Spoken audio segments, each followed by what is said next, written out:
Good morning, students. Today I am going to discuss session 4 of chapter 6 from your class 12 biology syllabus. The name of the chapter is Molecular Basis of Inheritance. Already we have made 3 sessions from chapter 6, and from these 3 videos we came to know a lot of things, that the molecular basis of the genetics, the molecular basis of the genetic material, the different kinds of the experiments on the genetic material, the nucleic acid structure and function, the DNA structure and function, and the packaging of DNA in different kinds of the cell. In this video, we are going to discuss a new thing, the replication of DNA. So let's start today's class. Today we are going to discuss the replication of DNA. So it is actually the process. So first you should know what is the basic definition of replication of DNA. So in addition to the double helical structure of DNA actually, so there was 2 scientists already I have discussed. The Watson and Crick also proposed a scheme for DNA replication.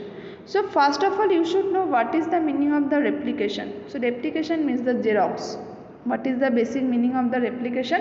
The replication means the Xerox. Okay, so according to this DNA helical structure model, the 2 strands of the double helix would separate and act as the template for the synthesis of the new complementary strands. So we have total 2 strands.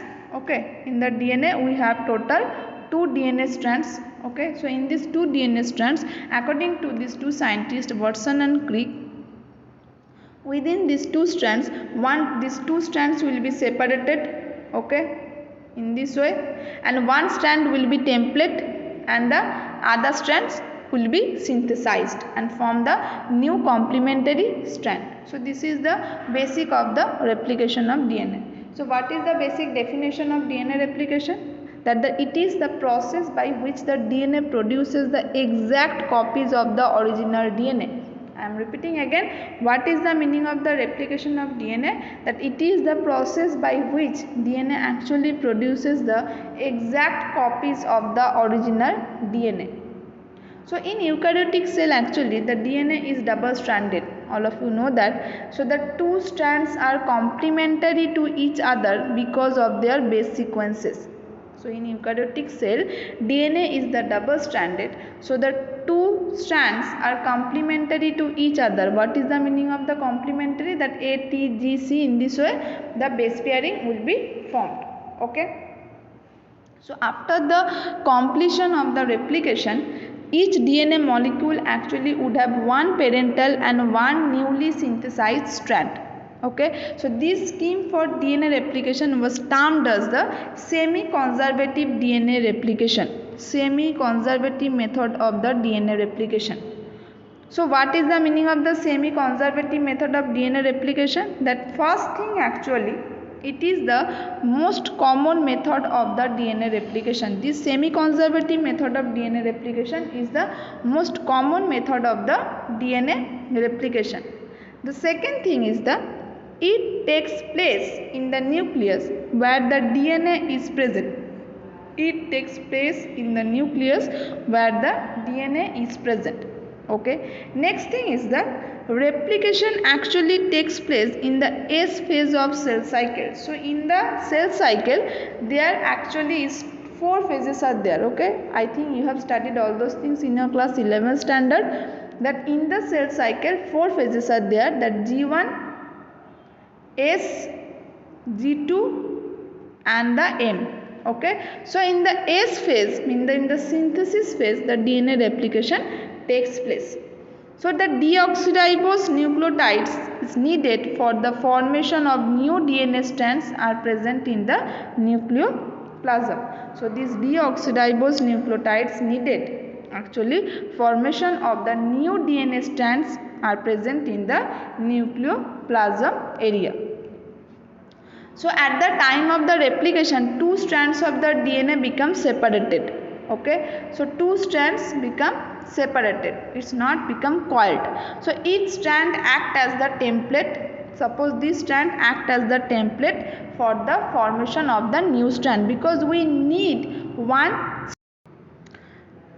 a new strand actually is constructed on the each old strand by the complementary base pairing,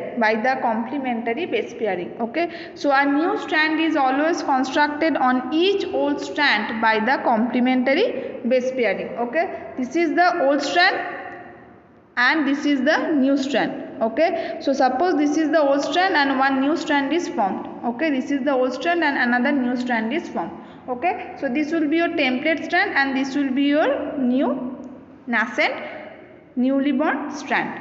So hence two exactly identical double stranded DNA molecules are formed. So that's why this is called the identical, because replication means the Xerox. So in each new DNA molecule, one strand is old while the other strand is newly formed, and hence Watson and Crick describe this model is the semi-conservative replication. So in each newly DNA molecule, one strand is old and the other strand is newly formed.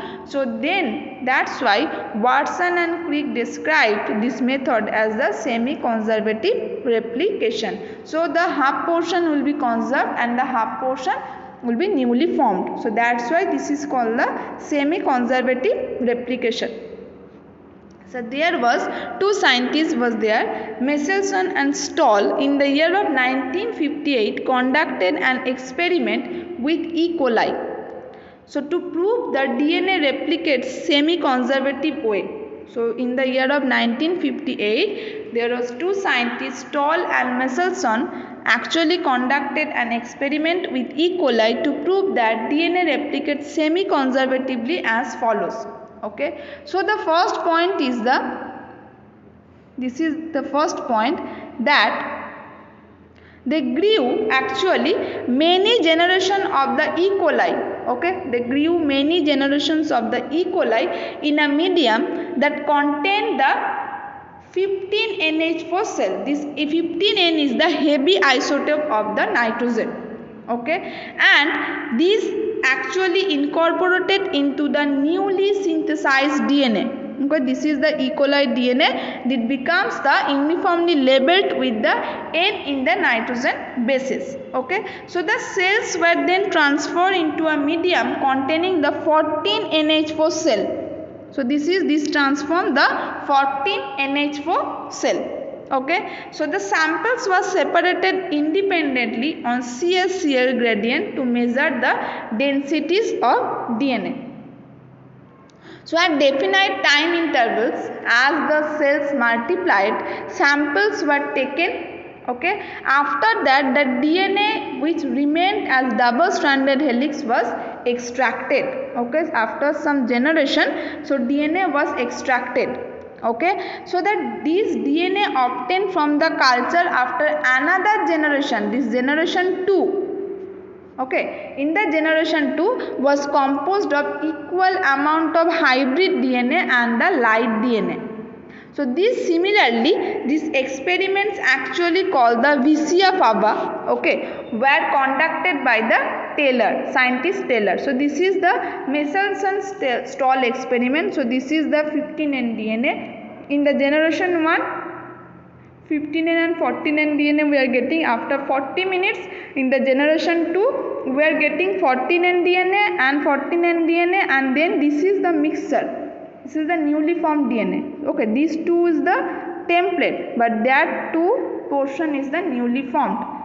So this is called that's why this is called the semi-conservative method. That's why this is called the semi-conservative method of the DNA replication.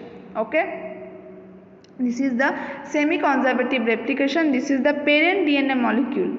Okay, the first generation of the DNA molecule we are actually getting 15N, 14N and 14N, 15N, but in the second generation nucleus 15N, 14N, 14, 15, but this is 14, 14 and 14, 14. Okay, so the two strands will be conserved and from the two strands one new things will be formed. So that's why this is called the semi-conservative.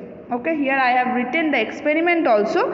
They grew E. coli on 15NH4 Cl culture medium. okay, and both strands of DNA have 15N 15N, but this bacteria actually, this E. coli bacteria actually shifted to the 14NH4Cl culture medium. Okay, these are the isotope of the nitrogen. Okay, so this DNA extracted subjected to the cesium chloride density gradient centrifugation, and after the next generation the equal amount of the light DNA and hybrid DNA is formed. Okay, equal amount of the light DNA means the 14N 14N. okay, this is the light DNA and this is the hybrid DNA. Equal amount of hybrid DNA is also formed. Okay, 50% light DNA and 50% hybrid DNAs are formed. Okay.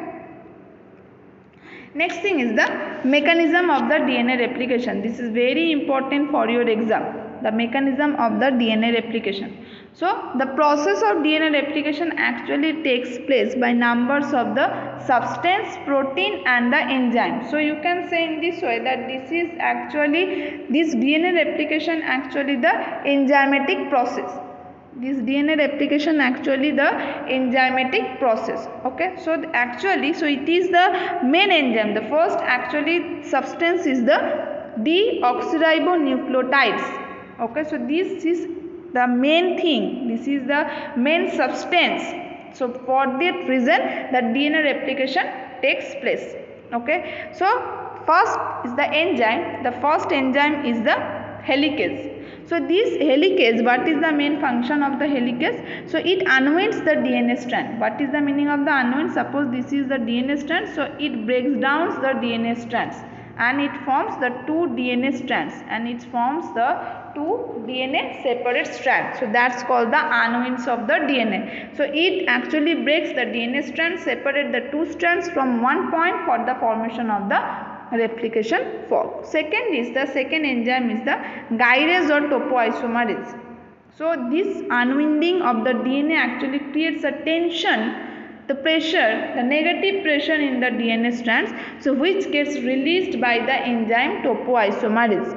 Next thing is the DNA polymerase enzyme. So in this case total 3 types of DNA polymerase enzyme we can use, the DNA polymerase 1, DNA polymerase 2, DNA polymerase 3. So it's the main enzyme which used actually as a DNA template to catalyze the polymerization of the deoxyribonucleotides, because this deoxyribonucleotides is the main substance by which a newly nascent DNA strands will form. So the average rate of polymerization is 2000 bp per second approximately.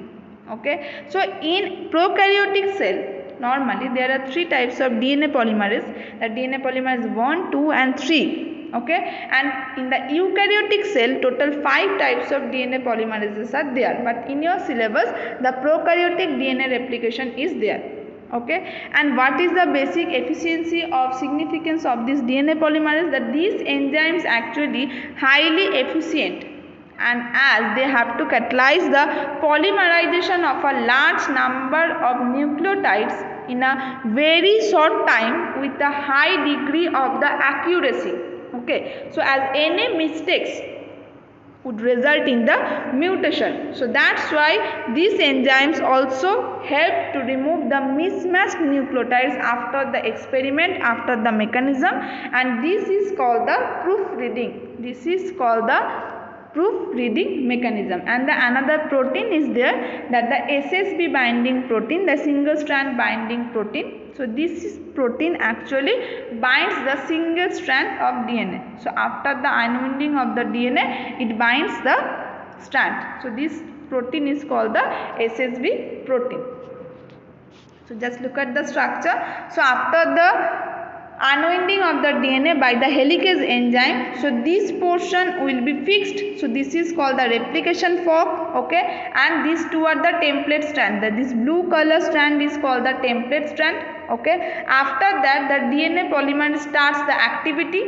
Okay, so the activity always starts from the 3' to 5' direction, and the strand always grow in the 5' to 3' direction. Okay, so two newly formed strand is there, 2 red color strand, and these 2 red color strand actually formed by the DNA polymerase enzyme. So this is the main eukaryotic DNA strand. So this mechanism actually starts with the start point. This start point is called the replication point of ori. Okay, so this at origin normally the DNA strands unwinds by breaking the hydrogen bond, and this takes place with the help of the enzyme DNA helicase. So at the point of separation it appears like a fork like structure. Just look at the structure.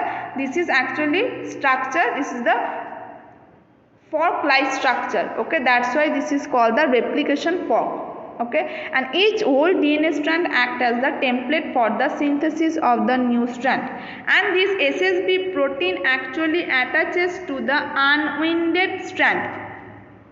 So this SSB protein actually attaches here to this to make stable, to keep the stability in the unwinding DNA strand. The synthesis of the new DNA strand on the old strand actually takes place by an enzyme DNA polymerase III, and it adds the new nucleotides to the complementary base pairing. Just in this way, by the joining of the complementary base pairing, one newly DNA strands will form. Okay, so after that, in a long DNA molecule, replication actually takes place within a small opening of the DNA helix. So all of you know that thing, and this DNA dependent DNA polymerase always catalyze polymerization only in one direction, that the 5' to 3' direction. Okay, so this brings the additional complications at the replication fork. So due to this one strand, the template with the polarity 3' to 5', in the one strand, the 3' to 5' polarity, the one strand will be the continuous strand. Okay, so this is the continuous strand, and that's why this is called the leading strand. That's why this is called the leading strand. Okay, this is called the leading strand. But the synthesis of the new strand for the parent template having the 5' to 3' direction, so here that this new strand will be break down. Okay, this is not the continuous strand, this is the discontinuous strand, and it forms by the small fragments of DNA, that's called the Okazuki fragment. So each fragment of the DNA, so this is 1, this is 2, this is 3, so each fragment of the DNA, I am changing my color of pen, so this is 1, this is 2, this is 3, so each fragment of DNA is called the Okazuki fragment, and this strand is called the lagging strand. This strand is called the lagging strand. So what is the meaning of this? Suppose this is one strand. Okay, so this strand always will be the leading strand. Okay, this is always will be the leading strand, this is the continuous strand, but in this case, okay, this strand will be in this way. Okay, so that's why this is called the discontinuous strand, and each and every fragment of DNA is called the Okazuki fragment, and this strand is called the lagging strand also. Lag means the resting strand, lag means the rest. Okay, so during the formation of the Okazuki fragment, RNA primase first synthesize the RNA primer. So without RNA primer, any reaction cannot be started. Okay, so in the absence of the RNA primer, DNA polymerase actually cannot add the nucleotides. So this DNA polymerase III continues the synthesis of the Okazuki fragment in 5' to 3' direction. I am showing the picture. It's always happened in the 5' to 3' direction. Okay, it's always happened in the 5' to 3' direction. It's never happened to the 3' to 5' direction. So always remember, always reaction in the DNA replication always starts from the 5' to 3' direction. Okay, so due to the requirement of the origin of replication, if a piece of DNA needs to be propagated during the recombination, a vector is required. Okay, so at the end of the RNA primer, at the end of the this will be the RNA, at the end of the RNA primer are replaced by the deoxyribonucleotides with the help of the enzyme DNA polymerase 1, with the enzyme DNA polymerase 1. Okay, the Okazuki fragment actually that joins together with the help of an enzyme DNA ligase. The Okazuki fragments joins together with the help of the enzyme DNA ligase, and DNA polymerase II once again checks and repairs the errors occurred in the new strand. So this is the basic things of the DNA replication. This is the basic things of the DNA replication. Okay. And in eukaryotic cell, the replication of DNA actually takes place at the S phase of the cell cycle. And after DNA replication, if cell division fails to take place, it results in the polyploidy. It means the chromosomal anomaly. Already we have discussed all those things in your chapter 5. So this is your DNA replication. And another thing is also there. This DNA replication is very much important for your exam. This DNA replication is very much important for your exam. So that's why go through this properly, and first go through from your NCERT book, then follow my video, and I think this video will help you a lot for better understanding.